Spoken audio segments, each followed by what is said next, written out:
unwavering, held hers. "You know I loved your mother. When Nora died, there was a time I wondered if I could go on living without her. But I have, and so have you." "Of course you have, Dad." Suddenly, it dawned on Kate exactly where this conversation was leading. It shouldn't have surprised her, and yet Kate's heart was beginning to hammer uncomfortably. Her father didn't need to say another word. She knew what was coming as surely as if he'd already spoken the words aloud. He was going to marry Dorothea Murphy. "Your mother's been gone nearly 5 years now, and, well, a man gets lonely," her father continued. "I've been thinking about doing some traveling, and frankly, I don't want to do it alone." "You should have said something earlier, Dad," Kate interjected. "I'd have loved traveling with you.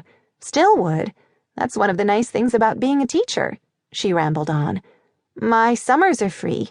And with Luke watching the ranch, you wouldn't have any worries about what's happening at home, and—" "Princess."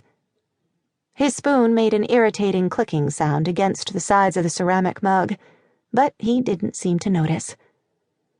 "I asked Dorothea to marry me last night, and she's graciously consented." After only a moment's hesitation, Kate found the strength to smile and murmur, "Why, Dad, that's fantastic."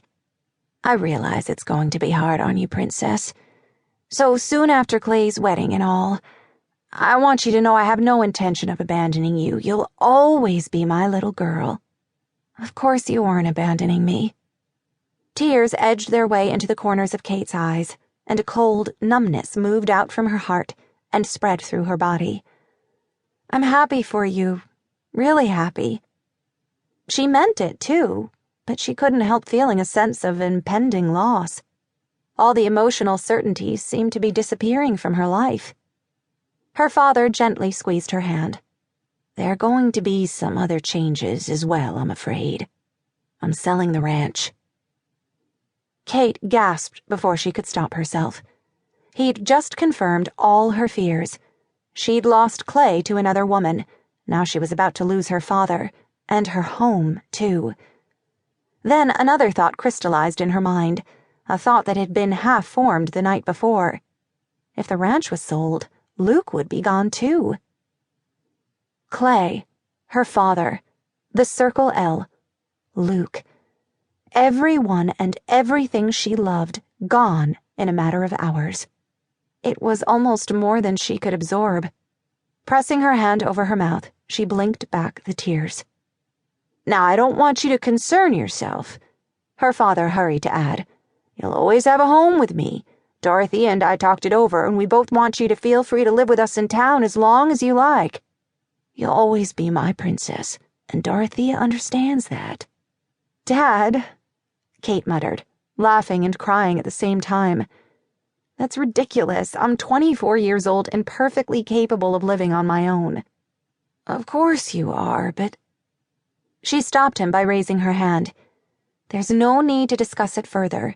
You and Dorothea Murphy are going to be married, and I couldn't be happier for you. Don't you worry about me. I'll find a place of my own in town and make arrangements to move as soon as I can." Her father sighed, clearly relieved by her easy acceptance of his plans. "Well, Princess," he said with a grin, "I can't tell you how pleased I am. Frankly, I was worried you'd be upset."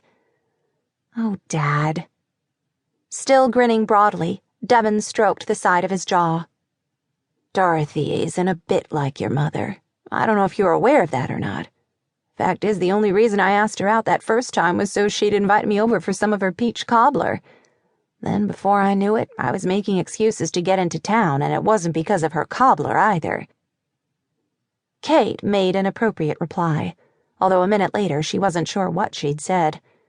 Soon afterward, her father kissed her cheek, and then left the house, telling her he'd be back later that afternoon.